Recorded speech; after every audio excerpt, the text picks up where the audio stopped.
Hey dearies! Today, I'll be tackling an art challenge I stumbled on Instagram called Magic Moon Week. To give you a bit of information on what this challenge is, it is a week-long or more like 8 days long of celebrating the new year and the feminine energy that is often associated with the moon. This challenge was created by these amazing artists from around the world. Per usual, I'll also have the links down below. To get more details on this challenge, go check out my blog post. Let's start off with the first day. I didn't really know what the challenge was about going into it, so I went ahead and just chose a character I thought would fit what I'd seen others post about. I saw a lot of Sailor Moon or Usagi illustrations. With that, I thought I could tackle a character I hadn't had the chance to really draw before. This meant drawing a character from a comic I wasn't focused on at the moment. This comic is called Magi Mordu. Some of you may know this story through Dancing Isabella or some of my older posts from last year on Instagram. I have a collection of illustrations for this comic while I was starting to world build. You can also find this gallery on my website. Definitely check out my blog for information concerning progress with projects I'm working on currently, as I do update about it more in depth through my posts. So going back to the first painting, I just thought to draw whatever looked nice and fit the theme. I ended up with Rosamund Snow, my twisted adaptation of Snow White. She hails from the Enchanted Forest. She's half vampire as her father is human. Though I say that she is Snow White, she is actually in fact the daughter in my story. But because her mom isn't really that big of a character in the comic, I just say Rose is Snow. Rose has a dark past that I knew existed, but had no idea what it was exactly until I painted during these 8 days. But that's okay because it was a fun learning experience for me.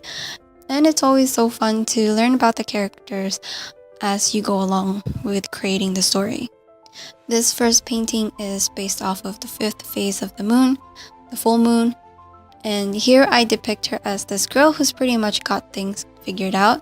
She knows what she has to do and how she's going to achieve her goals, or at least has the willpower to achieve anything.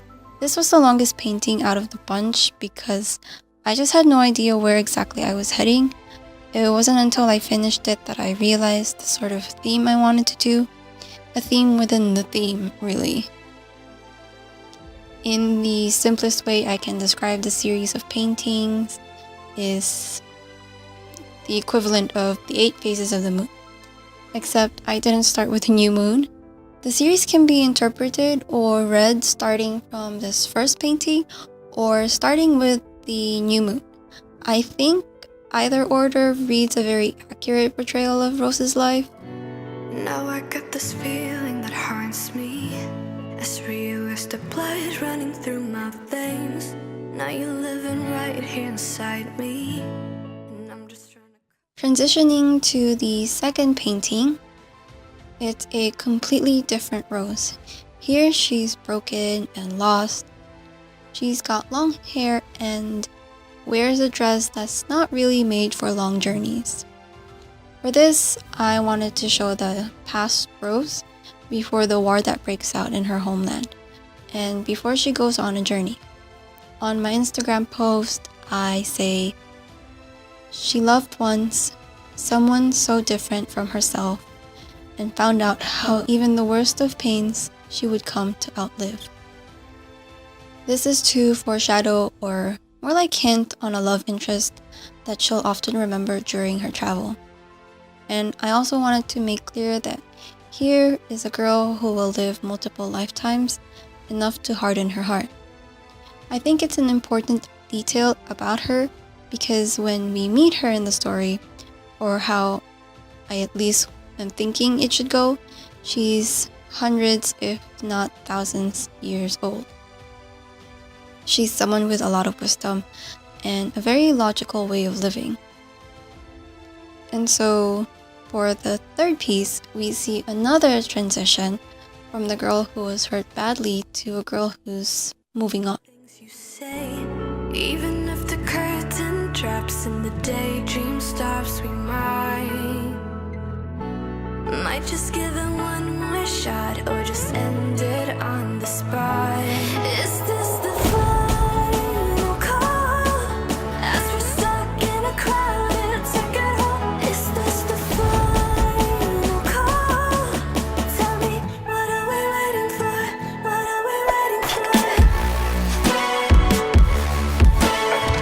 What are we waiting for?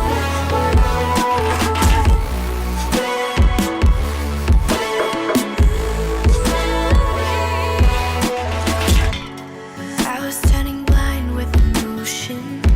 I wanted you so bad it was hard to breathe. You found me. For the third painting, I was really sure that I wanted to show the change in her perspective and ties more closely to the first image. This is a princess the kingdom can rely and trust. She's someone who's seen the harshest parts of the world, or so she believes. If I had to compare it to a regular human's life, she would be a young adult here. Someone who's in their second year of college and have learned some hardships.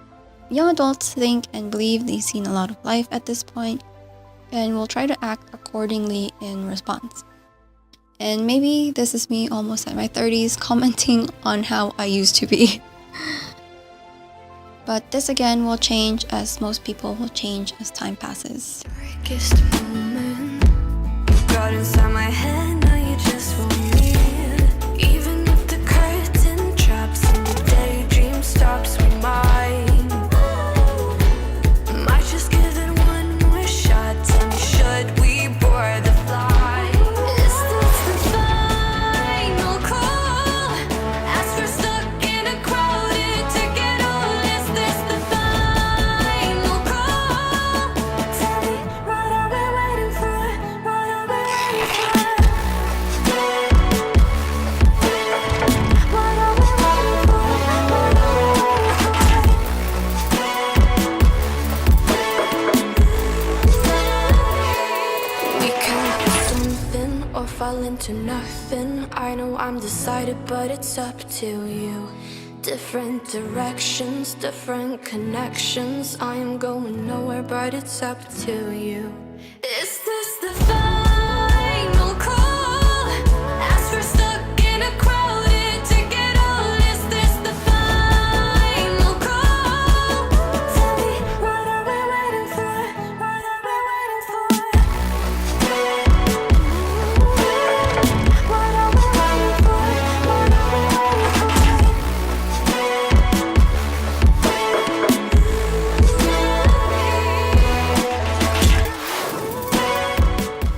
Last piece for this video and the fourth painting is calmer and brightly lit in comparison to the second and third.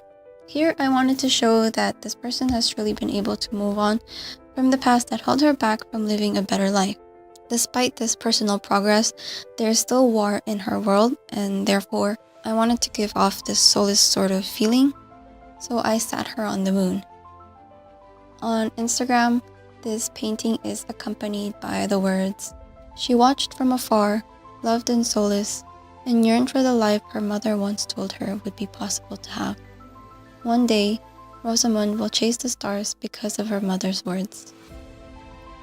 There's hope in these words I wrote, but probably not the romantic sort. Nothing that relates to the second painting.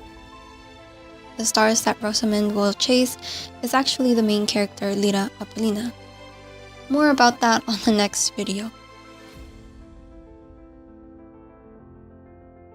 I'm not certain when the second part will be posted, as I'll be tackling a month-long art challenge this February called Fabluary.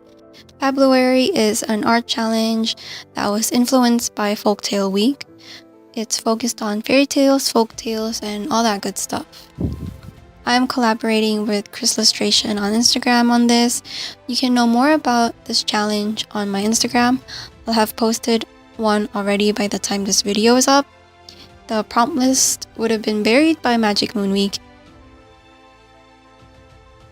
So for ease of access, I will have a story post on Instagram reminding everyone of the prompt, and we'll be posting weekly on my blog about the challenge. Also, my weekly posts here on YouTube will be about February, and I will also post others on my IG story, the ones that I probably won't be able to put in my weekly videos. To view the full gallery of Magic Moon Week, go on over to my website. The link will be in the description, and as well as the links to my Instagram and my Twitter and my website. They will all be in the description. Thanks for watching, and remember to hit the like button if you enjoyed this and subscribe if you haven't already. Bye!